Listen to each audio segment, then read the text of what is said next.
같이 우리 한 목소리로 읽겠습니다. 십자가의 도가 멸망하는 자들에게는 미련한 것이요 구원을 받는 우리에게는 하나님의 능력이라. 아멘. 오늘 말씀의 제목 주보를 보면 율법, 은혜, 그리고 복음이다, 이렇게 우리가 보는데요. 여러분, 이 단어 세 개를 보면서 어떻게 머릿속에서 생각이 되시나요? 여러분들 머릿속에. 자, 그러니까 이제 원이 이렇게 있는데 이 원 하나가 복음, 하나가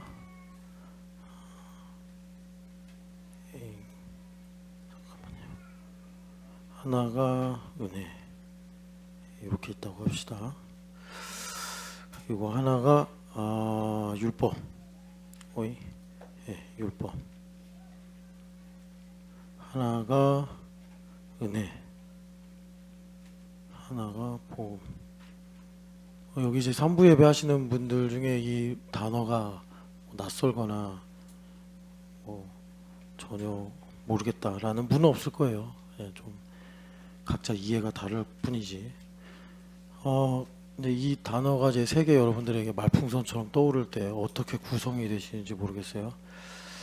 그러니까 어떤 분은 이 단어가 이렇게 되는구나. 그러니까 뭐 이렇게 직선적으로 율법 다음에 은혜 다음에 복음, 이렇게 생각이 되시는 분도 계실 수 있고. 이걸 좀 지울까요? 그냥.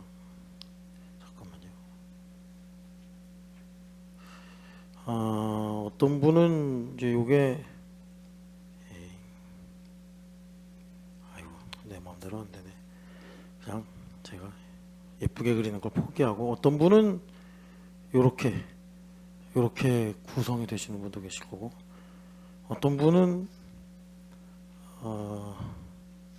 이렇게 생각이 되시는 분도 계시겠는데, 요거를 이제 줄여서 1번, 2번, 3번 하면 아마 이제 대부분 여기에 이제 들어갈 거고, 여기는 좀 별로 없을 거다 생각이 듭니다. 그래서 궁극적으로는 복음을 말하려고 하는 거고, 여기 고린도전서 1장 18절은 십자가의 도, 이제 복음을 가리키는 겁니다.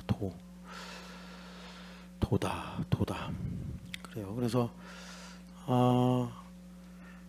자, 다시 여기를 이렇게 보면 이 율법과 은혜와 복음, 이 세 가지가 그러니까 이제 개념은 분명히 다릅니다. 개념은 다른데 우리 교회는 리얼리티를 중요하게 생각한다 그러잖아요. 리얼리티.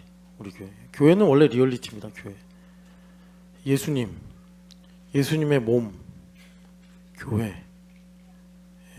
그래서 교회는 리얼리티가 중요해요. 실제. 이게 이제 중요해요. 그래서 이제 우리가 예수님을 믿는다 하면 교회가 되선다 그러면 예수님의 살과 피를 먹고 마신다. 그러니까 먹으면 우리가 계시록에서도 읽었지만 배 쓰다. 그러니까 배 쓴 이유가 뭐냐면 이제 소화가 되는 문제인데, 말씀이 문제가 있어서 장염에 걸리거나 그런 게 아니라 이제 말씀과 내가 하나가 되는 이 상황에서 회개가 돼야 되고 변화가 돼야 되고 이래야 되니까 이제 쓰다라고 말씀하시는데, 이 실제 문제가 중요합니다. 그래서 율법은 여러분 이제 워낙 큰 주제라서 율법은 그냥 나다, 인생이다, 이렇게 보시면 되겠어요. 인생이다, 율법. 그런데 우리가 보통 그러잖아요. 이제 영혼의 등불이 켜진다. 나를 성찰하는 걸 두고 우리가 성경의 표현을 빌려 쓰는 건데, 이제 그런 상태가 뭐냐? 그러니까 내가 40살이에요. 시간으로 말하면 40살. 영혼의 등불을 켜졌다. 그러면 주님께서 제가 은혜를 파랑색으로 이렇게 한다면, 은혜는 파랑색. 이거 참. 예, 은혜는 파랑색. 그러면 이제 여러분 보통 이제 은혜와 관련해서 성경에서 많이 쓰는 단어가 은혜의 지배입니다. 그래서 요거를 이제 이미지로 주님께서 보통 우리한테 표현하시는 것이 날개다, 날개로 덮으신다 이런 말씀을 해요.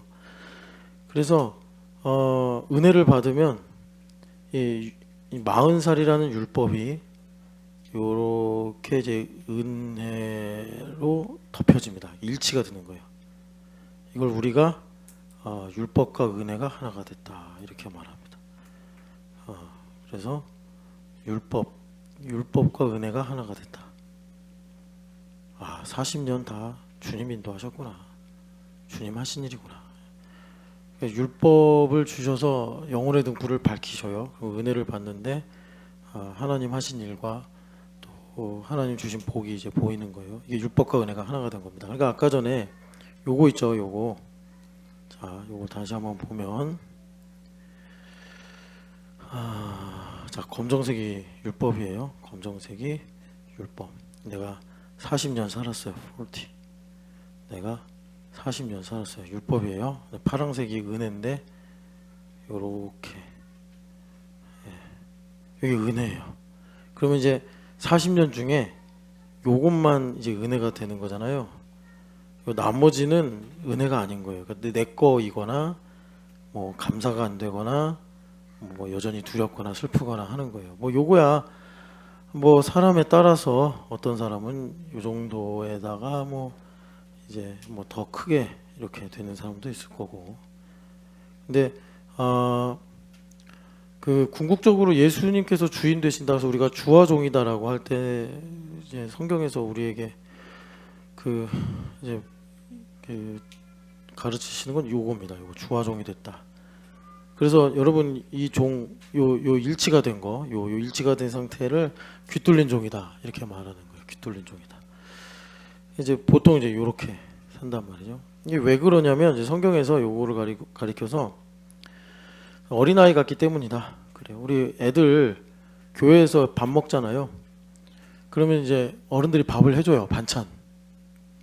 그러면 저학년일수록 딱 보고 자기가 이제 좋아하는 것만 담고 싫어하는 건 안 담아요. 그 이제 퍼먹으라고 이렇게 반찬 딱 놨는데 다 은혜란 말이에요. 다 은혜. 하나님께서 최적화하셔서 그날 뭐 김치찌개, 뭐 또 멸치볶음, 또 계란말이 뭐 이런 걸 다 주셨어요. 우리 신성원이 이제 피곤해서 쓰러져 자는데 신성원은 이럴 때 이제 계란말이만 끌린단 말이에요. 멸치볶음 싫어. 김치 싫어. 그래가지고 다 이제 주위를 살피고 엄태우 목사 있나 없나 없구만 하고 이제 계란말이만 담아서 가는데 사각지대를 못 봤네. 야 신성원 그러면 걸렸다 해가지고 이제 김치를 담죠.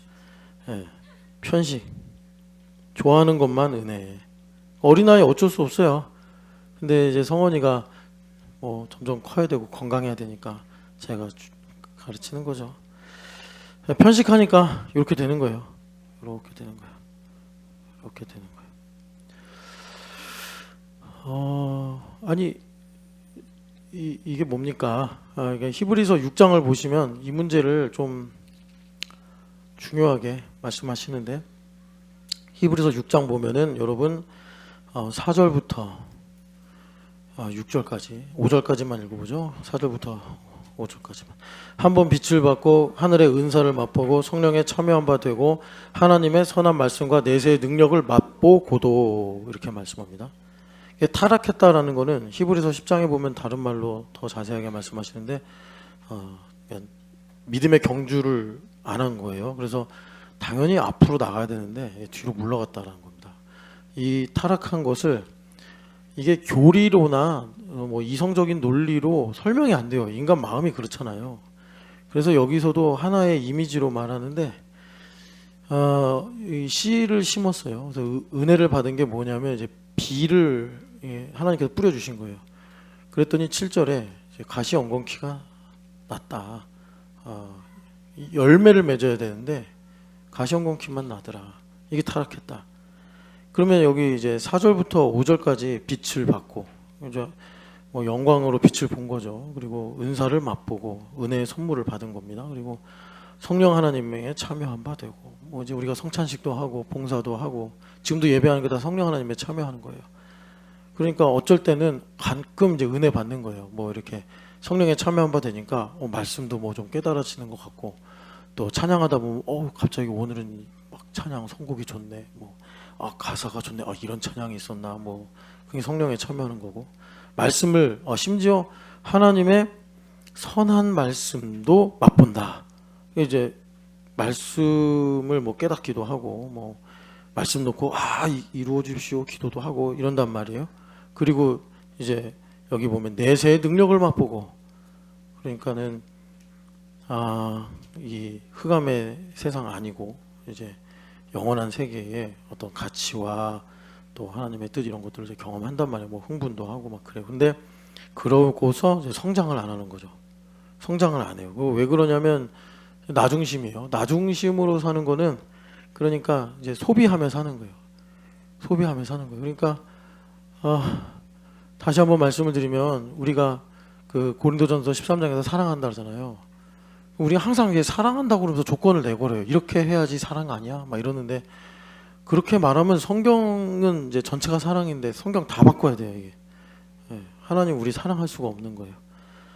사랑은 그냥 그 존재 자체를 인정하고 받아들이는 거예요. 그래서 너의 영혼 볼 때 너를 통해 큰 영광 받으실 여기 우리가 이제 그 무슨 축복성이잖아요. 그렇게 고백하는 것처럼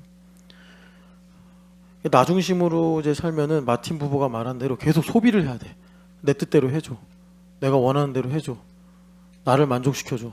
뭐 이렇게 이제 가는 거예요. 이게 나와 그것으로 보는 거예요. 소비하는 겁니다.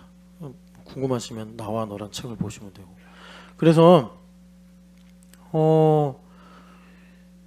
이제 그런 내용입니다. 은혜를 소비하는 거예요. 은혜를 소비하는 거예요. 6장 2절을 보면 완전한 대로 나아갈지니라 말씀하세요. 완전한 대로 나아갈지니라.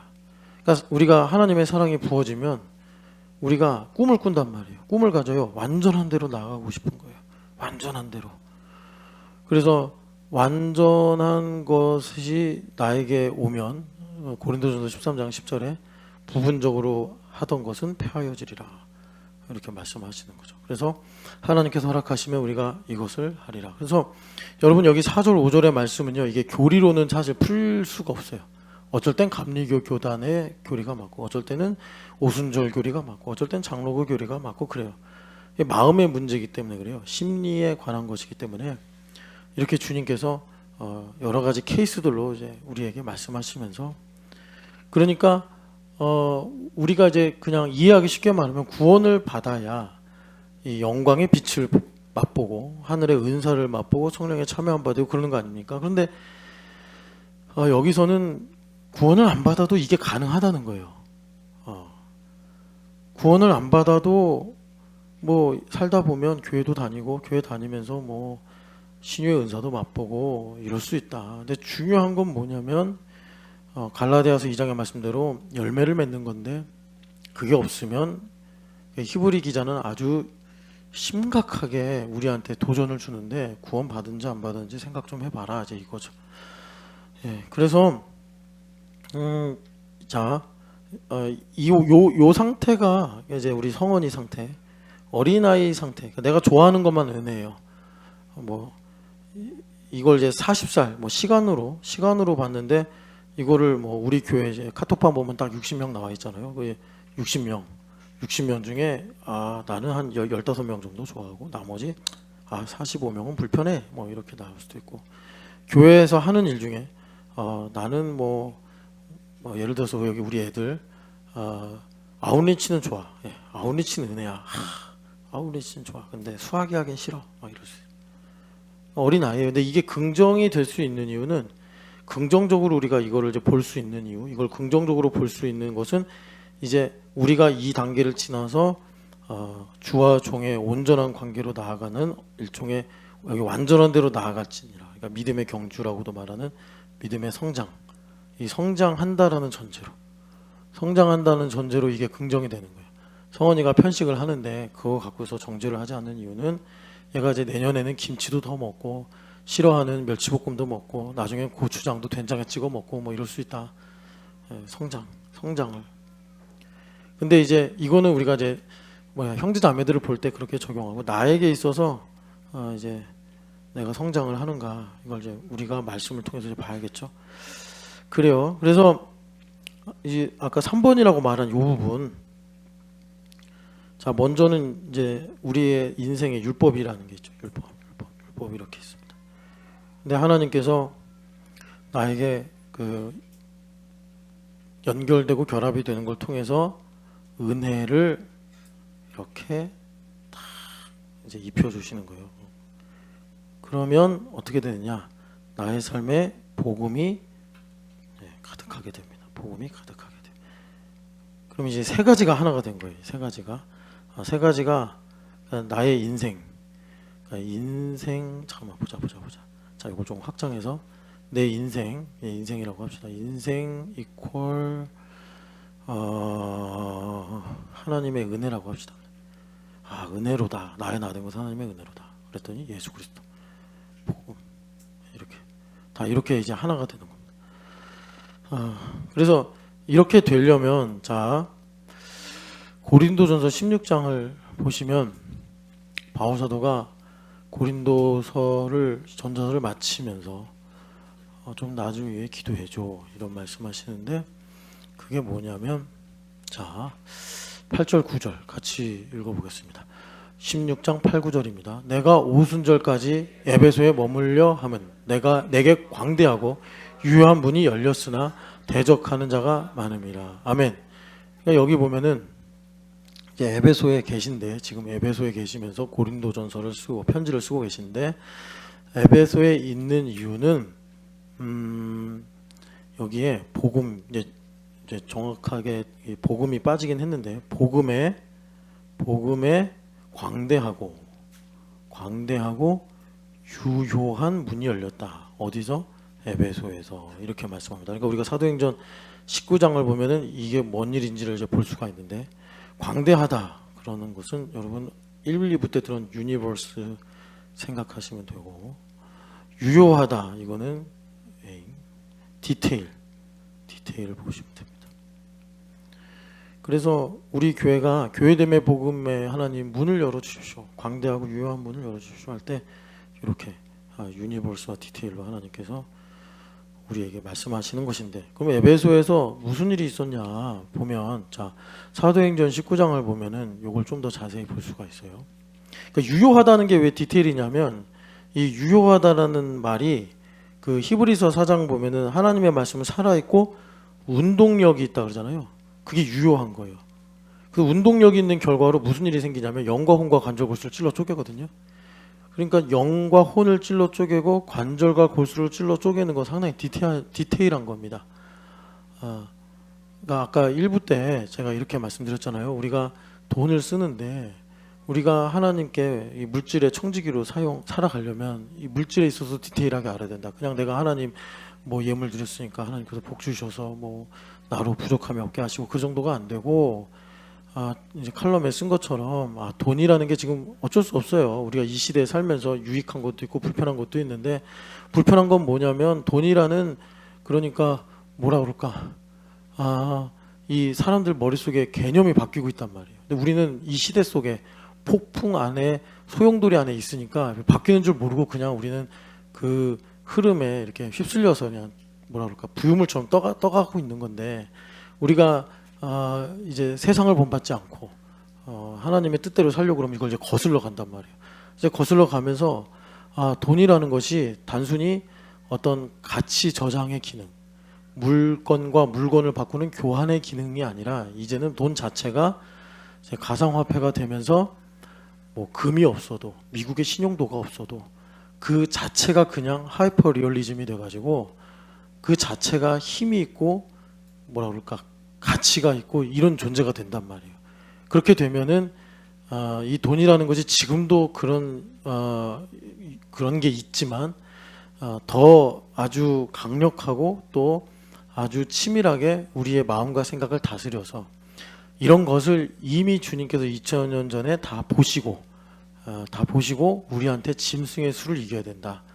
이렇게 이제 말씀을 하신 거예요. 그래서 이렇게 우리가 이제 이런 걸 우리가 내 개인에게 돈이란 대상 말고 나 개인을 놓고 보면은 관절과 골수를 찔러 쪼개는 일이에요. 관절과 골수를 쪼개는 일이 뭐냐? 나는 왜 버는 것보다 더 많이 쓰지? 이런 예를 하나 들자면 그런 거예요. 나는 왜 맨날 버는 것보다 왜 더 많이 쓰지? 예, 그걸 의심해야 된다니까요. 원래 우리가 되게 합리적인 거 좋아하잖아요. 합리적인 거. 합리적으로 생각하면은 버는 것보다 덜 써야 되는데 내가 한 1년을 이제 놓고 보면 왜 나는 버는 것보다 왜 더 많이 쓰지? 의심을 해야 되는 거예요. 왜 그러지? 이거는 누군가가 조작을 한 거예요. 나의 머릿속에 와서 조작을 하고 그렇게 하도록 같이 기준을 심어놓고 그런 걸 편향하게 하고 이제 이렇게 된 겁니다. 이런 것들보다 더 심도 깊게 하나님과의 나와의 관계로 보는 것이 관절골수를 찔러 쪼개는 거예요. 그게 말씀이 운동력이 있어서 그러니까 자 관절골수를 찔러 쪼개요. 그리고 영과 혼을 찔러 쪼개요. 그런 거예요. 그렇게 되면은 이제 이런 걸 주님께서 빛과 어둠의 조화로 말씀하신 게 뭐냐? 어둠을 빛으로 드러내셔서 나로 빛의 자녀가 되게 하신다 이런 겁니다. 그래서 이제 유효하다라는 것이 디테일이다. 내가 성령 하나님의 레마를. 그래서 여러분 우리가 1, 2부 때 엘리야 이야기 들었는데 엘리야가 사실 이제 완전히 세상 말로 폭망한 거잖아요. 그래서 죽여달라고 하나님께 절망밖에 없습니다. 죽여주십시오 했는데 하나님께서는 그래도 엘리야가 그 말을 2번 했나요? 3번 했나요? 똑같은 기도를 2번인가 3번인가 했어요. 이게 불평인가 기도인가 애매한 기도예요. 근데 여러분 그걸 하나님께서 자비로 그러니까 이 엘리야가 저의 한계입니다. 전 여기까지입니다. 주님 하면서 자신의 한계를 경건하게 인정하는 기도로 받으신 것이 하나님의 자비인데 그거는 물론 하나님의 주권의 영역에서 하신 일이기도 하지만 하나님께서 엘리야가 3년 6개월 동안 그리시네가에 있고 시돈에 사르밧과 부집에 가고 또 갈멜산에서 목숨 바쳐 이제 영적 전쟁에서 승리하고 한 이런 모든 충성을 보시고 정상 참작 같은 것을 하셔서 지금 예레미야가 하나님께서 이해를 해주신 거예요. 왜냐하면 지금 사실 인간의 한계가 있다는 거 하나님 아시고 엘리야가 지금 절망스럽고 슬프고 두려운 이런 모든 것들을 하나님은 긍휼히 여기시는 거예요. 엘리야가 여러분 그리시네가에서 까마귀가 주는 고기랑 떡을 먹고 살았다는데 그게 여러분 뭐 하루 이틀이면 캠핑하는 기분이 나겠지만 뭐 한 1년은 가지 않았겠어요? 그런 거 먹으면서 하나님을 즐거워하고 기뻐하고 막 하나님 그거 다 아시는 거예요. 다 아시니까 인정해 주시는 거예요. 그래 내가 너의 한계를 알고 있다.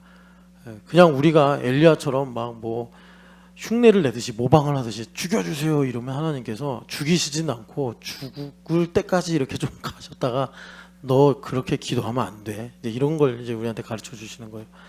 엘리야 선생님은 정말 산 순교자 같이 사셨기 때문에 하나님께서 엘리야의 한계를 긍휼히 여기시고 이제 그 엘리야의 기도를 경건한 겸손의 기도로 들으시고 엘리야한테 부드러운 음성으로 이제 말씀을 하시는데 그 부드러운 음성이 워딩으로 뭔지는 몰라요. 소리를 들었다 이렇게만 말씀하는데 여러분들도 이제 그렇게 이제 뭐 경험을 하실 수 있어요. 그렇게 되면 마치 오늘 뭐 1, 2부 때 누가 기도 제목 냈는데 나는 바디메오입니다 그랬거든요. 그러니까 내 눈이 열리는 거예요. 눈이 열리면서 자기밖에 안 남았다고 그랬는데 7천 명이 보이고 또 하나님께서 자기가 한 일들을 통해서 이제 앞으로 하실 그 새 일들이 보이는 거예요. 엘리야 선지자가 하사엘에게 기름 붓고 예후에게 기름 붓고 또 누구죠 한 명이 엘리사에게 기름 붓고 이런 일들 하나님께서 이제 그러니까 엘리야 선생님이 어디까지 보셨냐면 최소한 이사야까지 봤다 이렇게 보시면 됩니다.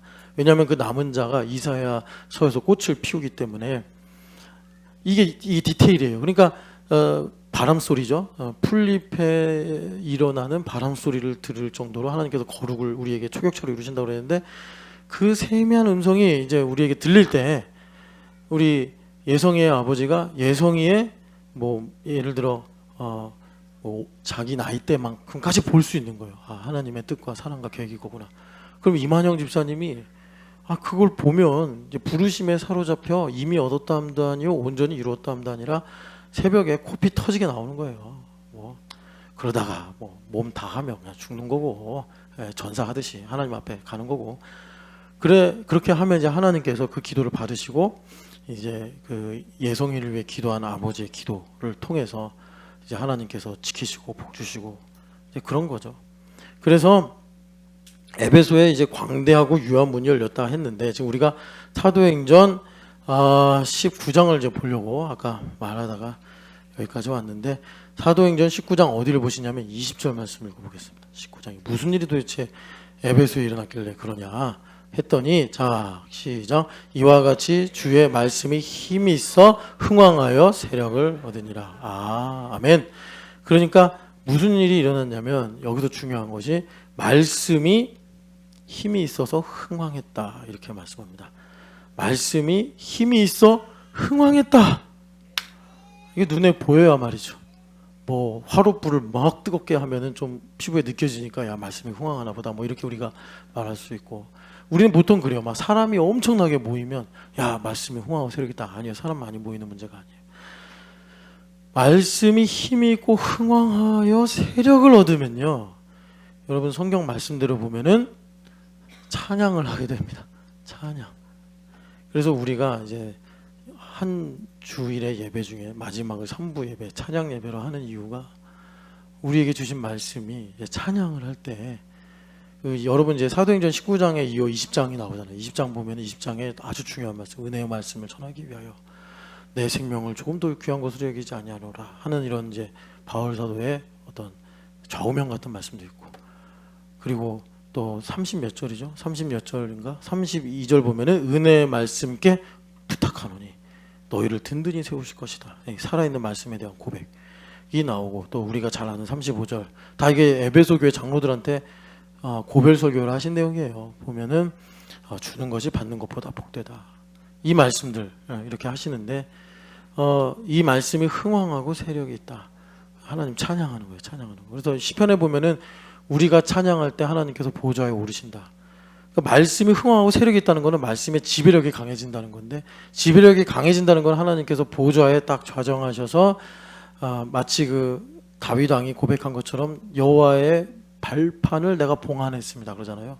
성전을 하나님의 발판이라고 하는데, 주님께서 그 내 마음을 성전 삼으시고 내 마음의 언약궤를 발판으로 삼으사 주님께서 이제 명령하시는 거죠. 그게 여기 흥왕하고 세력이 있는 거예요. 그러니까 뭐라고 찬양합니까? 시편에서 또 문들아 머리 들어라 그러잖아요. 문들아 머리 들어라. 왕께 만세. 여러분 많이 부르셨잖아요. 찬양하는 거잖아요. 말씀이, 여러분 말씀이 흥왕하셔서 율법과 은혜와 복음이 정확하게 딱 하나가 일치가 되는 하루하루를 살아가시기를 축복합니다. 그래서 다시 우리가 이제 고린도전서 1장 18절 보면은 바울 사도가 복음을 십자가에 도다라고 말씀하시는데, 이 도라고 하는 게 참 사실은 성경에는 흔하지 않은 말씀이에요. 원래 성경에는 도라는 단어가 없어요. 이거는 우리나라 문화권에 있는 그 말씀이에요. 제가 궁금해서, 이제 우리나라랑 일본이랑 좀 문화가 비슷하잖아요. 그래가지고 일본어 성경은 뭐라고 번역했을까 이거를 그랬더니 코토바로 했더라고요. 코토바가, 그러니까 우리가 이러잖아요. 우리 선생님의 말씀을 듣겠습니다. 뭐 그렇게 이야기를 조금 이제 높여서 부를 때, 무게를 좀 담아서 높일 때 코토바 이런 표현을 쓰더라고요. 십자가의 코토바 뭐 이렇게 했고, NASB는 아주 건조하게 그냥 The Word of the Cross 이렇게 번역을 했어요. 우리 선조들은 기도를 하시면서, 참 우리나라는 그 선교사님들이 본국에다 선교 보고 편지를 쓰실 때 뭐라 그랬냐면, 이 민족은 The Loving Bible 이렇게 했어요. The Loving Bible People인가. 제가 예전에 그 역사신학 배울 때 우리 선생님이 그거를 이렇게 다 캡처, 그 선교사님이 본국에다가 영어로 이렇게 보고서 쓴 걸 캡처하셔가지고 보여주셨는데, 잊어버렸네. 하여튼간에 이 성경을 사랑하는 민족입니다. 그 글귀를 봤거든요. 그래서 그런가 이제 번역을 할 때 십자가의 도라고 여기를 이렇게 번역을 했어요. 도라는 개념이 사실은 성경에 없어요. 이게 유교에 있는 아니면 뭐 장자 사상 뭐 이런 데 있는 개념인데 이게 이제 성경하고 딱 매칭이 되니까 우리 선조들이 이거 십자가의 도라고 번역을 하자 이렇게 하신 것 같아요. 뭐 제가 그 현장에 있지는 않았지만 그래서 십자가의 도가 멸망하는 자들에게는 미련한 것이요. 그러니까 여기서 이제 우리가 딱 캐치하는 게 2장 14절 우리가 요즘에 자주 읽는 걸 보면은 육에 속한 사람은 갇혀 있는 이 육에 속한 사고 체계를 가지고 있는 사람은 하나님의 성령의 일들을 받지 아니하나니 에서처럼 팥죽 한 그릇을 그냥 한 그릇의 음식으로만 보나니 이는 그것들이 그에게는 어리석게 보이며 야 팥죽 한 그릇이 뭐 장자권 축복권 그런 게 어딨어. 내가 어제도 팥죽 먹고 말이야 내일도 팥죽 먹을 거고 그런데 뭐 팥죽 한 그릇이 뭐 영원하고 뭐 하나님의 계획이 어딨어. 어리석게 보이며 이 어리석다라는 게 여기도 어리석다 이거예요. 그러니까 십자가의 도는 이제 2장 14절로 보면은 영적인 분별력을 갖는 거죠. 영적인 분별력을 가져서 현상 이면에 이제 그러니까 영적인 배경을 보는 거예요. 자, 봐봐요. 자, 여기서 이제 김 목사님이 오늘 찬양인도 했습니다. 우리 주를 사랑하며 찬양해요. 근데 여기가 무슨 뭐 김진춘 콘서트입니까? 네. 아니죠. 뭐해죠? 여기 우리 하나님께서 임재하셔서 너희 앞에 열린 문을 두었으니 계시록 4장 너희 앞에 열린 문을 두었으니 그 열린 문이 뭐예요? 출입구입니까? 하늘문을 여셨다는 하늘문을. 그래서 지금 우리 신촌영학교회 위에 하늘문을 여시고 향로에 천사들이 왔다 갔다 하면서 그 저기 누구죠? 야곱의 꿈 기억하시잖아요. 사닥다리 꿈. 천사들이 뭐 사다리가 몇 개가 내려가는지 몰라요. 근데 하여튼 천사들이 지금 막 바쁘게 일을 하는 거예요. 여기다가 향로에다가 이 찬양과 기도의 향기를 담아가지고 야 그렇게 올라갔다 내려갔다 한다고 천사들이. 근데 니들 찬양하기로 선택하지 않고 그냥 어른 예배다. 난 애다. 여기 이제 뭐 성원이나 온유 정도 난 애다. 그건 이해해요. 여러분도 나는 애다. 난 전원유다. 난 신성원이다. 이러면 곤란하잖아요. 그거는 그죠? 내가 너희들 이제 중학교를 가거나 중학생 어디 갔냐 중학생들 니네 찬양하기로 선택을 해야 된다니까. 가끔 이런 예전에 중고등부 때 그랬어요. 하도 중고등부 애들이 찬양을 안 하니까 부장 선생님이 그때는 오누리 교회만 그런 찬양 약간 콘서트식의 찬양 집회가 있었거든요. 그러니까 거기 가서 우리 애들 막 찬양에 불꽃을 붙여야 된다 그러는데 찬양은 그런 게 아니에요. 찬양은 콘서트가 아니에요. 찬양은 내가 하나님을 영화롭게 하기로 선택하는 거예요. 선택하는 거예요. 뭐 무반주든 뭐 기타만 치든 아니면 여기에 막 교향 악단이 와서 오케스트라로 웅장하게 쏘든. 그러니까 여러분 진정한 찬양은 오케스트라가 있고 막 웅장한 성가대가 있고 그럴 때 내가 막 마음이 열려서 찬양하는 게 진정한 찬양인지 아닌지를 알겠습니까? 아니면 정말 음치에 박치에 저 같은 정말 악보도 잘 소화 못하는 목사가 와서 막 가사도 틀리고 이러면서 그러면 안 되겠지만 연습을 잘하고 준비를 잘해서 찬양해야겠지만 그런 가운데 내가 찬양하기를 사모하고 기뻐하면서 올릴 때 이게 진짜 찬양인가 그냥 내가 음악에 나를 실어가지고 그냥 흥얼흥얼거리는 찬양인가를 우리가 알 수가 있는 거예요. 그러니까 자 우리가 찬양하기를 선택해요. 그러면 천사들이 신이 나는 거예요. 왜? 천사들은 일을 하는 거 좋으니까. 그래서 향로에다 담아가지고 하나님께 올려드려요. 그럼 어떻게 된다고요? 하나님께서 그 찬양을 흠양하시고 어떻게 하신대요? 여러분 계시록 8장에 보면 계시록 8장 보면 주님께서 여러분 일곱째 인을 떼실 때 반시간쯤 조용하니라 하시면서 어떤 일이 일어납니까? 자 8장 1절 읽어보겠습니다. 일곱째 인을 떼실 때 하늘이 반시간쯤 조용하더니 그랬어요. 그리고 와서 금 향로를 가지고 그래서 열린 문을 두셨다는 거예요. 그래서 3절 같이 읽어보겠습니다. 또 다른 천사가 와서 제단 곁에 서서 금향로를 가지고 많은 양을 받았으니 이는 모든 성도의 기도와 합하여 보좌 앞 금 제단에 드리고자 함이라. 아멘. 열린 문을 두셨다. 여러분 이거 잘 이해가 안 되시면 4장 1절 보세요. 2일 후에 내가 보니 하늘에 열린 문이 있는데 내가 들은 바 처음에 내게 말하던 나팔 소리 같은 그 음성이 이르되 이리로 올라오라. 이후에 마땅히 일어날 일을 내가 내게 보이리라 하시더라. 그래서 하나님 예수님의 보좌를 본다고 여기 요한 사도께서 열린 문을 통해서 올라가서 지금도 똑같이 주님께서 우리 신촌연합교회 내가 열린 문을 두었다 하셔가지고 그 열린 문으로 무슨 일이 일어나느냐 천사들이 오락가락 하면서 사다리 타고 올라갔다 내려갔다 하면서 주님의 보좌 앞에 성도의 모든 기도와 기도도 찬양이 다 포함되는 겁니다. 금 제단에 드려. 향연을 향기로운 연기. 그래서 여러분 그 성막을 보면은 그 성막의 지성소와 성소를 나누는 휘장 있잖아요. 휘장 앞에 바로 뭐가 있죠? 그 성소의 북쪽에 분향단이 있잖아요. 그래서 하나님께서 향로를 받으신다고 향연을 받으시는 거예요. 그랬더니 어떻게 됩니까? 향로를 갖다 쏟아 부음에 우레와 음성과 번개와 지진이 나더라. 하나님의 통치가 나타나. 이 말씀이 정확하게 뭐와 같은 거냐면 말씀이 흥왕하여 세력을 얻으니라 이런 겁니다. 그래서 에베소에서 말씀이 흥왕하여 세력을 얻으니를 아까 고린도전서 16장에 바울사도가 뭐라고 그러시냐면 복음의 광대하고 유효한 문이 열렸다.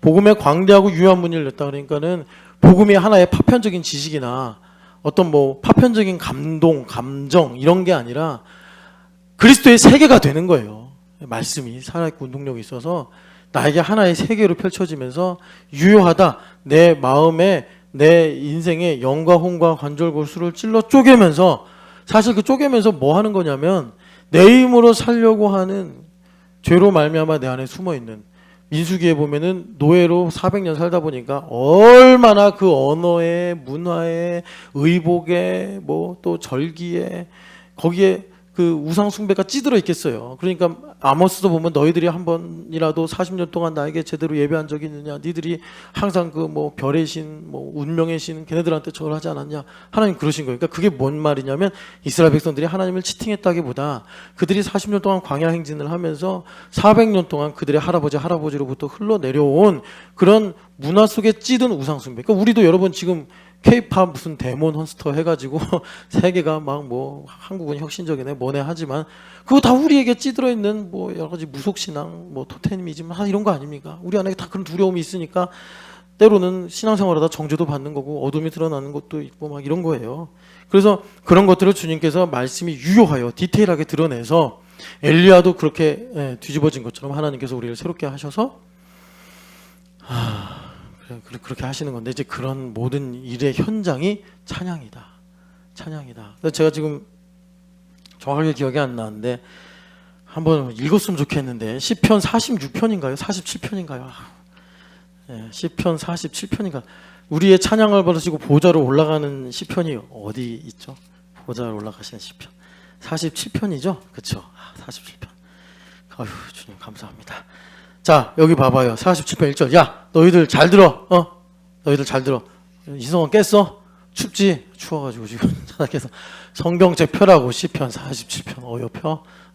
자 우리 같이 읽어보겠습니다. 너희 만민들아 손바닥을 치고 즐거운 소리로 하나님께 외칠지어다. 어떻게 찬양하래? 김다은비 어떻게 찬양하래? 손바닥을 치고 즐거운 소리로 찬양을 하잖아 하나님께서. 그래서 자 5절 읽어보겠습니다. 하나님께서 즐거운 함성 중에 올라가시며 여호와께서 나팔 소리 중에 올라가시도다. 아멘. 그래서 6절에 뭐라고 그러십니까? 같이 읽어보겠습니다. 찬송하라 하나님을 찬송하라 찬송하라 우리 왕을 찬송하라 지혜의 시로 찬송할지어다. 자 찬송을 받으시고 어떻게 하십니까? 백성을 다스리시고. 같이 읽어보겠습니다. 8절 하나님이 뭇 백성을 다스리시며 하나님이 그의 거룩한 보좌에 앉으셨도다. 하나님께서 말씀으로 통치를 하시니 광대한 또 유효한 문이 열리는 거예요.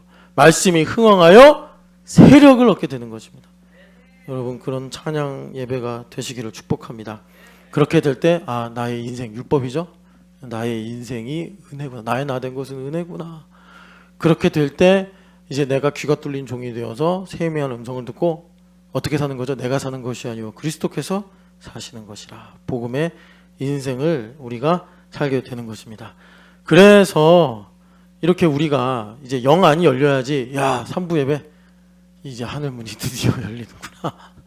하나님 나의 삶의 일체의 비결, 나의 인생의 최적화의 열쇠를 좀 허락하여 주시옵소서 해서 가사도 좀 안 외워졌는데 뭐 하여튼간에 뭐 주님을 사랑하며 막 이렇게 했잖아 우리가. 가득해 막 하나님께 아름다운 향연을 올려드리는 거예요. 향기로운 연기 올려드리는 거예요. 올려드리는 거예요. 그럼 하나님께서 하고 흠양을 하시고 그리고 우레와 지진과 음성으로 우리에게 응답하사 우리를 다스리시고 또 나의 삶의 최적화의 길을 걸어가게 하시는 줄을 믿습니다.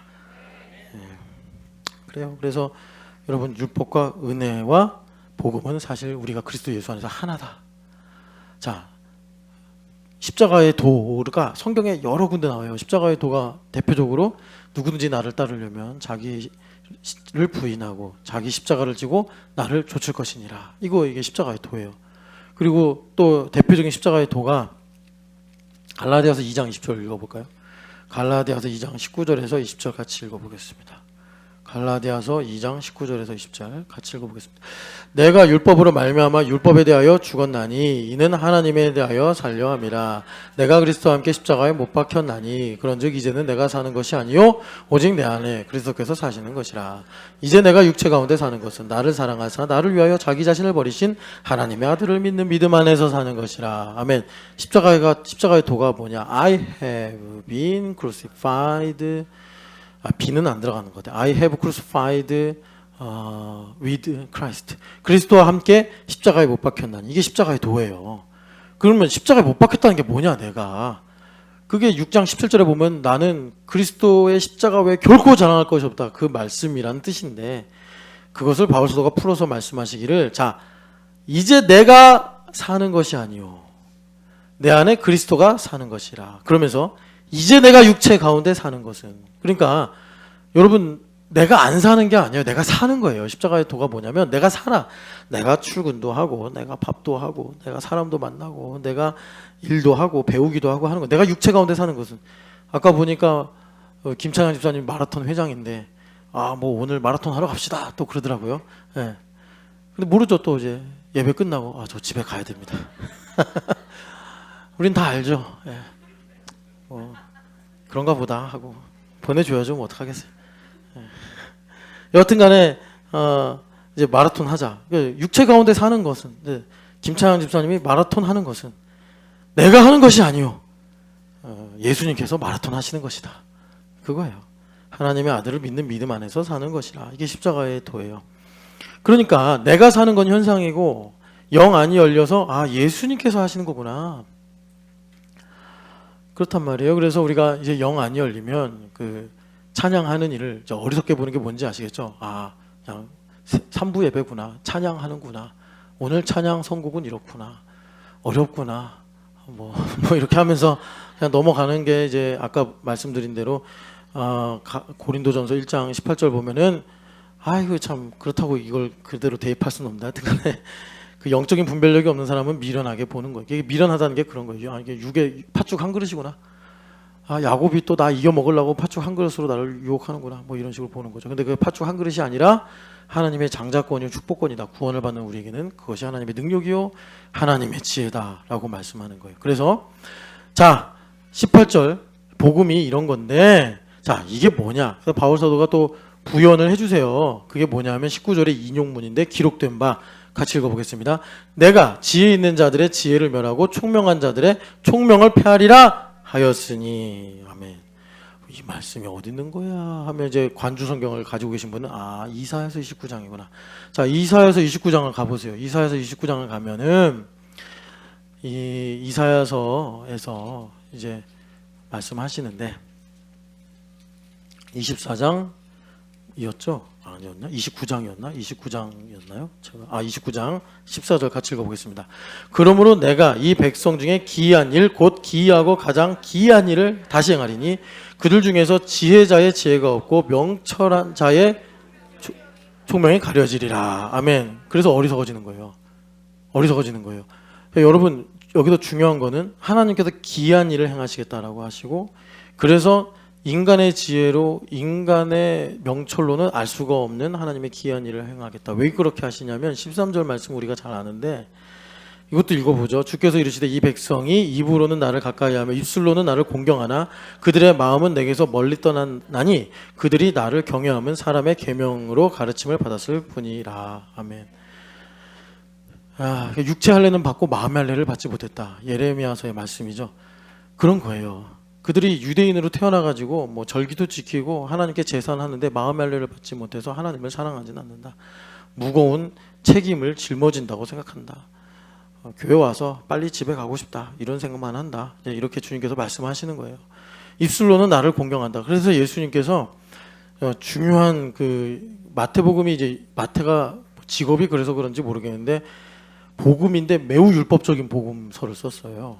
그래서 율법을 많이 논하는데 그 마태복음 15장은 그런 부분에서 되게 중요한 의미를 가져요. 거기서 이 말씀을 인용하면서 너희들이 고르반이라고 하면서 부모를 공경하지 않고 있잖아. 이런 말씀을 예수님께서 하시면서 사람의 전통으로 하나님의 말씀을 너희들이 폐하고 있다. 그런 인간의 그 아까 전에 우리가 1, 2부 때 읽었던 예레미야서 17장에 사람의 마음은 거짓되고 심히 부패했다. 딱 그 예가 그런 거예요. 사람의 전통으로 하나님 말씀을 폐하는 거예요. 그 이유가 뭐냐? 이사야가 이렇게 말하지 않았냐 하면서 13절 인용하시는 거예요. 입술로는 너희가 나를 주여 주여 공경하는데 마음은 내게서 떠나 있다. 마음은 내게서 떠나 있다. 이게 인간의 마음은 만물 가운데 가장 거짓되고 심히 부패했다라고 하신 예레미야 선지자가 가리키신 내용이 이 부분입니다. 이 부분. 그러니까 나도 모르는 거예요. 나도 맨날 예수님, 주님, 하나님, 아버지, 성령 하나님, 보혜사, 성령 하나님 막 이러면서 입술로는 그렇게 다 알아. 성령 하나님은 보혜사요, 예수님은 주님이시요, 또 하나님은 아버지시요, 다 아는데 문제는 뭐냐면 마음은 떠나 있는 거예요. 마음은 떠나 있는 거예요. 그래서 주님께서 기이한 일을 행해 가지고 사람의 지혜와 사람의 명철을 다 패해버리겠다라고 말씀하시는데 이 내용이 뭐냐면 이제 하나님 중심을 드러내시겠다. 그래서 여기서 하나님 중심은 뭐냐면 여러분 이제 우리가 다 이제 하나님께서 자비로 주시는 말씀이잖아요. 자, 내가 찬양을 했어. 아까 전에 시편 47편 보셨죠? 손바닥으로 찬양하며 하나님을 찬송하라. 찬송하리로다. 그 왕을 찬송하리로다. 이렇게 이제 고라 자손들이 참 그 고라의 죄를 회개하면서 그들이 문지기로 살면서 그렇게 하나님을 찬양하는 시를 남겼는데 그 말씀이 이제 우리 마음에 새겨져서 우리가 지금 하늘 문이 열리고 하나님께서 사닥다리를 딱 내리시고 천사들이 오르락 내리락 하면서 하나님 아버지 정말 이 최적화의 열쇠를 허락하여 주옵소서 뭐 이렇게 해서 하나님께서 우레와 지진과 음성으로 응답하신 이 현장에 주님께서 어떤 이에게 그러면 그 말씀이 흥황하고 세력 있는 일을 이루시느냐, 마음이 가난한 거예요. 그래서 주님, 이 1분, 이 1초, 이거는 1분이 아닙니다. 이것은 팥죽이 아닙니다. 이것은 영생입니다. 이것은 하나님의 영광입니다. 하면 찬양이 막 나오죠. 팔이 막 너무 아리배거나 팔이 너무 아파서 못 들어도 주님 이 손을 받아 주시옵소서. 이렇게 찬양이 올라가는 거예요. 주님께서 근데 빨리 집에 가고 싶다. 왜 이 신촌여행께는 3부까지 하는가? 이제 이런 마음이 있으면, 그러니까 이제 제가 예시로 드리는 말씀인데, 내가 하나님께 예배를 해주는 입장이야. 이게 아직도 그러니까 율법과 은혜가 정립이 안 된 거예요. 나의 나 된 것은 은혜가 아니라 내가 사는 것은 나다. 뭐 이렇게 되는 거죠. 그런 사람은 이게 안 돼요. 안 돼. 그냥 차라리 그 콘서트에 가면 모를까 예배당에서는 경배하고 찬양 일이 안 되는 거예요. 그래서 주님께서 이렇게 기이한 일이 이제 무엇인지 알겠죠?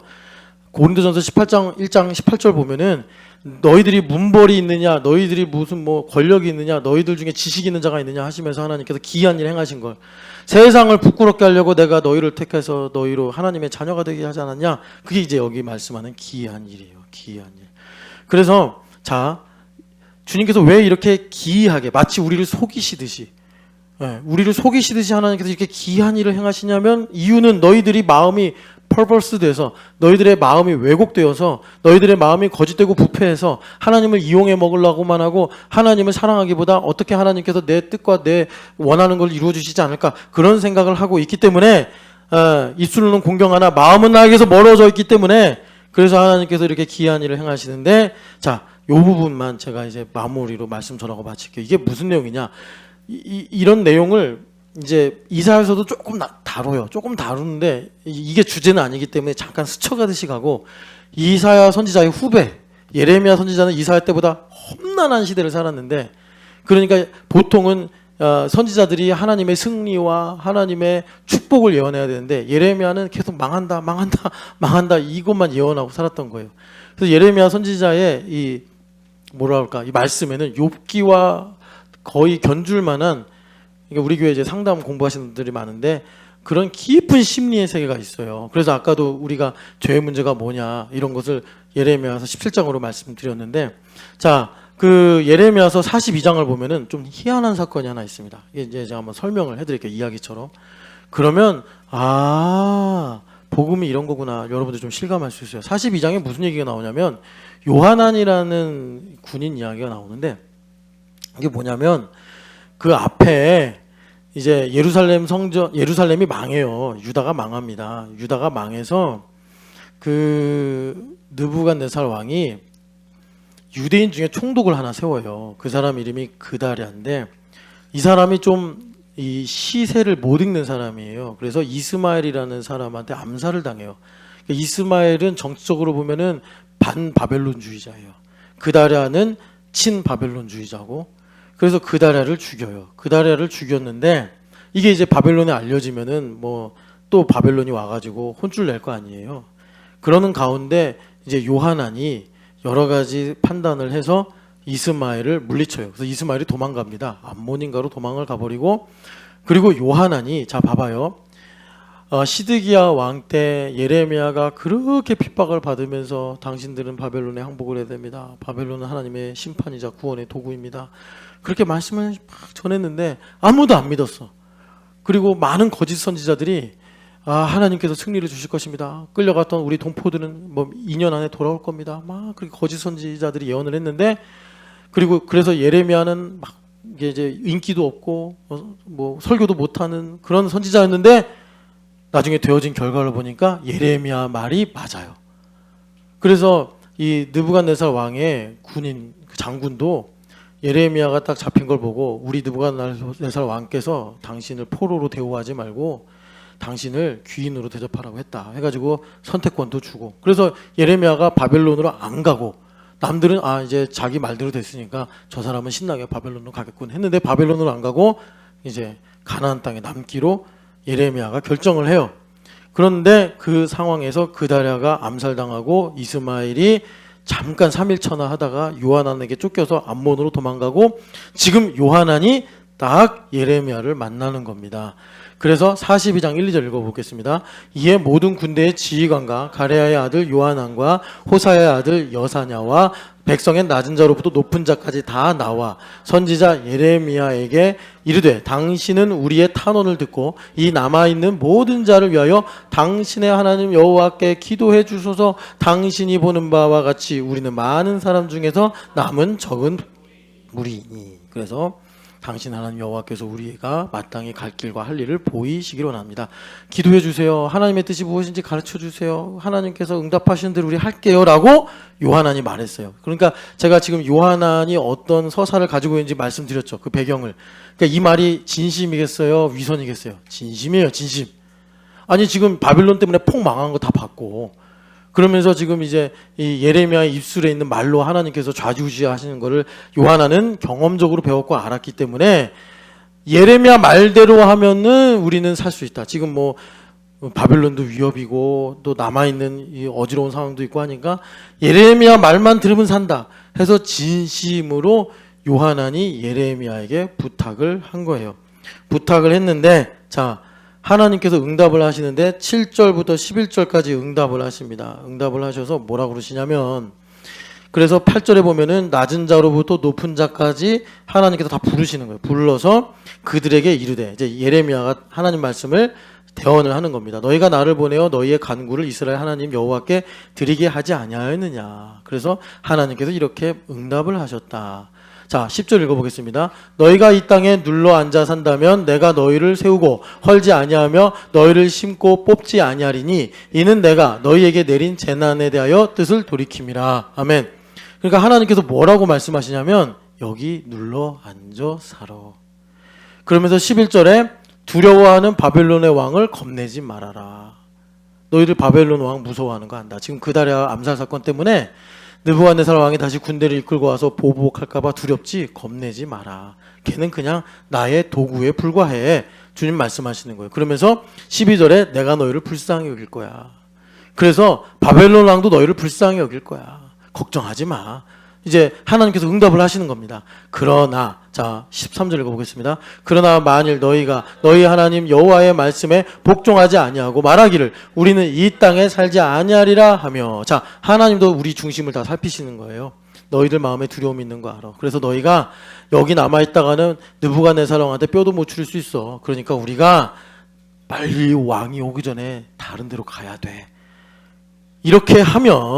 그렇게 하면 그러면서 너희가 이제 말하기를 우리는 전쟁도 보고 싶지 않고 나팔 소리도 들리지 않은, 그리고 양식이 궁핍하지도 않은 애굽 땅으로 들어가 살 거야 라는 생각이 너희들 마음에 있는 거 난 알아. 그러니까 사실 요하난이 들을 때 깜짝 놀라겠죠. 왜냐하면 요하난은 둘 중에 하나입니다. 이거를 감추고 지금 말을 들을 것처럼 위선을 하고 있든지, 아니면은 이 요하난 마음속에 무의식 속에 있는 생각을 하나님께서 들춰내시는 거예요. 이게 빛으로 어둠을 드러내시는 겁니다. 그렇게 하면은 이제 14절 마지막에 잘못되리라. 그리고 15절에 주님께서 유다의 남은 자여 너희들이 애굽에 들어가 살기로 고집을 하면 칼이 따라가서 기근이 따라가고 전염병이 너희를 따라가리라. 주님께서 말씀을 하시는 거예요. 자, 이 말씀을 들었습니다. 이 말씀을 듣고 그러면 이들이 아이고야 하나님 다 아시고 계시네 해가지고 회개하고, 그러면 주님 말씀대로 여기 머물겠습니다. 왜냐하면 요하난이 말씀을 하시면 듣겠습니다 이렇게 대답을 했잖아요. 자 20절 읽어보겠습니다. 이들의 반응입니다. 너희가 나를 너희 하나님 여호와께 보내며 이르기를 우리를 위하여 우리 하나님 여호와께 기도하고 우리 하나님 여호와께서 말씀하신 대로 우리에게 전하라. 우리가 그대로 행하리라 하여 너희 마음을 속였느니라. 아, 예레미야가 아주 깊은 심리의 내용을 다루고 있는 거예요. 너희들이 지금 그 21절 하반절을 보면 오늘 내가 너희에게 전하였어도 너희가 너희 하나님 여호와의 목소리를 도무지 순종하지 않고 있다라고 말씀합니다. 그래서 이들이 이미 이 말씀을 들을 때 얼굴이 굳어지고 마음이 딱딱해지는 거예요. 지금 제가 여러분 찬양 예배 때는 하늘의 문이 열리고 하나님의 천사들이 오르락내리락 하면서 향연을 향로에 담아가지고 하나님 보좌에 반 시간쯤 고요할 때 그렇게 보좌에다 이거를 쏟아 부어드릴 때 하나님께서 우리와 음성과 지진으로 응답하사 우리에게 두루마리에 적힌 그 말씀대로 그래 이제 역사하시고 이루어 주셔서 말하자면 포도주와 감람류를 지켜주시고 또 하나님께서 심판하시면서 구원하신 일들을 행하시는 것입니다 라고 할 때 정말 이제 마지막 설교 끝나고 찬양하는 기회가 남았는데, 그때는 내가 정말 고라자손의 40시편의 시처럼 손바닥을 마주치며 주여 나에게 최적화의 열쇠를 주시고 자유의지를 극대화하사 하나님의 영광을 위해 살게 하여 주옵소서라고 향연을 올려드려야겠구나 하는 반면, 어떤 분은 요한안처럼 그 말을 들으면서 참 3부까지 예배를 하면서 피곤한데 또 엄태호 목사 뭐 또 찬양을 하니 많이 그렇게 하는구나, 집에 빨리 가고 싶다 이런 생각을 할 수도 있다. 주님은 우리 마음을 다 아신다. 주님은 우리 마음을 다 아신다. 그래서 43장 2절 같이 읽어보겠습니다. 호사야의 아들 아사랴와 게라의 아들 요하난과 모든 오만한 자가 예레미야에게 말하기를 내가 거짓을 말하는도다. 우리 하나님 여호와께서 너희는 애굽에서 살려고 그리로 가지 말라고 너를 보내어 말하게 하지 아니하셨느냐. 이제는 뭐 가관이죠. 하나님은 그렇게 응답 안 하셔. 아니 방금 전에 42장에서 자기들이 와가지고 선지자여 주님의 말씀대로 행하겠습니다 했던 사람들이 예레미야가 이렇게 어두움 가운데 빛을 비추면서 드러내니까 하나님은 그렇게 말씀하지 않으시는 분이다. 우리는 애굽에 내려가 살 거다. 자 여러분, 이게 정치적인 아니면은 뭐라 그럴까요? 또 어떤 실리적인 선택의 문제라서 이렇게 갈리는 게 아니라 영적인 문제라서 그래요. 영적인 문제라서. 그러니까 그냥 이거를 영적인 영향력 없이 그렇게 우리가 이제 요한한 입장에서 들으면 정말 지혜롭게 또 합리적으로 그래 애굽에 안 내려가면 되지 이럴 수 있는데, 보통 이런 것이 이제 남의 얘기를 들 땐 그렇게 반응이 돼요. 근데 자기 얘기가 오면 이게 안 돼. 이게 왜 그러냐면 여러분, 이것이 고린도전서 2장 14절에 영적인 일이기 때문에 그래요. 지금 요한안이 여러분 아까도 이제 제가 배경 쭉 말씀드렸잖아요. 훌륭한 사람이고, 그리고 이 사람 정말 민족을 사랑하는 사람이고, 그리고 바벨론 때문에 예루살렘이 얼마나 끔찍하게 심판을 받는지도 경험하고 본 사람이에요. 그런데 하나님께서 애굽에 내려가지 마. 내가 너희를 긍휼히 여길 거고 내가 느부갓네살에게서 너희를 구원할 거야 라고 말씀하시는데 반감이 올라오는 거예요. 반감이. 그래가지고 지금 예레미야한테 뭐라 그러냐면 하나님 그렇게 응답하실 리가 없다. 너 지금 우리 거짓말하는 거다. 우리한테 거짓말하는 거다 라고 하나님을 대적하는 거예요. 그래서 마지막에 여러분 이제 이런 모든 일들, 그래서 나중에는 예레미야를 끌고 가죠. 그래서 예레미야의 이야기가 여기서 끝납니다. 이분이 애굽으로 끌려가서 어떻게 됐는지는 이제 성경에 나오지 않아요. 그래서 예레미야 이야기는 여기서 끝나고 예레미야 예언만 남는데, 그 예언이 뭐냐면 28절, 44장 28절입니다. 같이 읽어보겠습니다. 그런즉 칼을 피한 소수의 사람이 애굽 땅에서 나와 유다 땅으로 돌아오리니 애굽 땅에 들어가서 거기에 머물러 사는 유다의 모든 남은 자가 내 말과 그들의 말 가운데서 누구의 말이 진리인지 알리라. 아멘. 이것이 뭐냐? 그러니까 예레미야서 31장에 히브리서 8장 10절에 인용하는 말씀이죠. 그들의 마음과 생각에 내 법을 기록하리라라는 말씀의 율법적 이치입니다. 자, 그러니까 요한왕 편에 서서 요한왕과 함께 예레미야를 강제로 묶어가지고 애굽 땅에 갔어. 애굽이 그래도 세니까 바벨론이 여기까지는 못 오겠지. 이제 우리는 양식이 풍족할 거고 전쟁도 없는 그런 좀 평안한 삶을 살 거야 했는데, 웬걸 바벨론 왕이 다 끌고 와가지고 애굽을 완전히 박살을 내버리는 거예요. 그래서 예레미야가 말한 대로 칼과 기근과 전염병이 찾아온 거예요. 그래서 거기 끌려갔던 사람이 다 죽고, 여기 말하면 몇 명의 소수, 칼을 피한 몇 명의 소수가 하나님의 은혜로 애굽 땅에서 유다 땅으로 돌아오면서 예레미야 선지자 말씀이 맞으셨네. 하나님은 우리 중심을 다 알고 계셨네. 자, 그때의 심정이 뭐냐? 그게 마음과 생각의 법이 기록이 되는 거예요.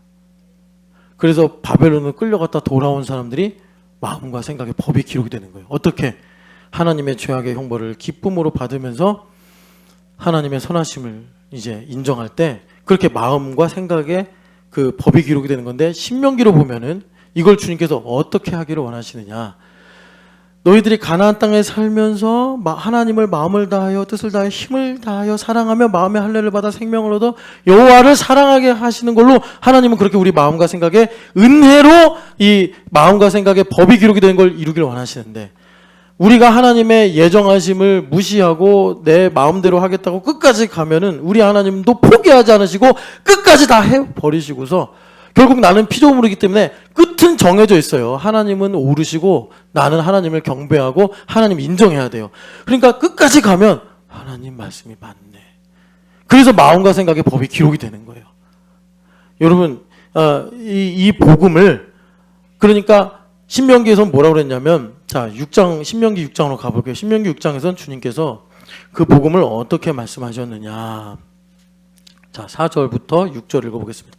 이스라엘아 들으라. 우리 하나님 여호와는 오직 유일한 여호와이시니 너는 마음을 다하고 뜻을 다하고 힘을 다하여 내 하나님 여호와를 사랑하라. 오늘 내가 내게 명하는 이 말씀을 너는 마음에 새기고 내 자녀에게 부지런히 가르치며 집에 앉았을 때든지 길을 갈 때든지 누워있을 때든지 일어날 때든지 이 말씀을 강론할 것이며, 너는 또 그것을 내 손에 메어 기호를 삼으며 내 비간에 붙여 표로 삼고, 쭉쭉쭉 나오죠.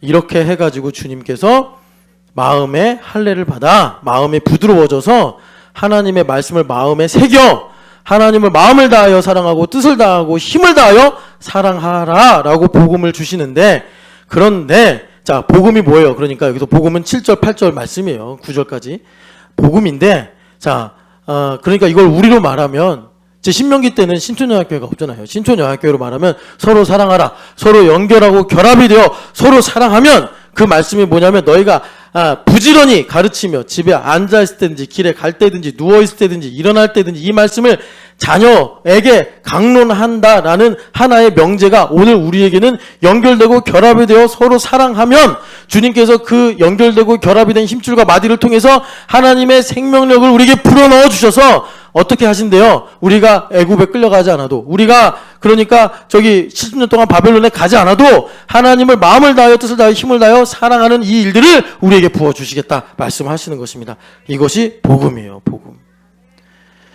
자, 그래서 우리가 오늘 이 말씀을 들으면서 하나님 이 율법, 그러니까 율법은 뭐냐, 여러분 이제 정리를 하겠습니다. 율법은 고린도전서 7장 12절에 보니까 율법은 거룩하고 의롭고 선해서 죄를 더 죄되게 하신다. 이 말씀 뭐냐면, 율법이 내 안에 말씀으로 들어와서 빛을 딱 비추면 영혼의 등불이 밝혀져서 내 죄를 깨닫게 된단 말이에요. 어둠이 드러나게 된다는 거예요. 이 어둠이 드러날 때 예수님께서 나의 주인 되시면 이 어둠이 드러난 일로 주님께서 나에게 은혜와 진리가 충만하게 하사 율법과 은혜가 하나가 되게 하시는 거예요. 무슨 말이냐? 그 죄가 드러날 때 이 죄가 레버리지가 돼서 이 죄 때문에 죽으시고 나를 위해 고난당하시고 나를 위해 피 흘리신 예수님을 바라보게 하는 거예요. 그 어둠 때문에 예수님을 바라보니까, 나의 연약함 때문에 예수님을 바라보니까, 나의 이 완고함 때문에 예수님을 바라보니까 내가 보니 독생자 아버지 독생자의 영광이요 은혜와 진리가 충만하더라, 이렇게 되는 거예요. 내가 보니 아버지 독생자 영광이요 은혜와 진리가 충만하더라. 이 율법과 은혜가 하나가 되는 것입니다. 율법과 은혜가 하나가 되어서 내가 이제 예수님과 나 사이의 주종의 관계가 분명해지면, 내가 예수님으로 만족하게 되면 이제 육체 가운데 사는 것은 내가 아니요 나를 위하여 죽으시고 자기 몸을 버리신 예수님을 믿는 믿음으로 사는 것이라. 내가 자랑할 것은 그리스도의 십자가 외에 결코 자랑할 것이 없다. 이렇게 우리가 복음의 능력으로 살아가게 되더라. 주님께서 우리에게 말씀하십니다. 여러분, 이 말씀이 우리 가운데 응하여지고 그래서 하나님 중심이 우리 가운데 나타나기를 축복합니다. 우리 같이 찬양하겠습니다.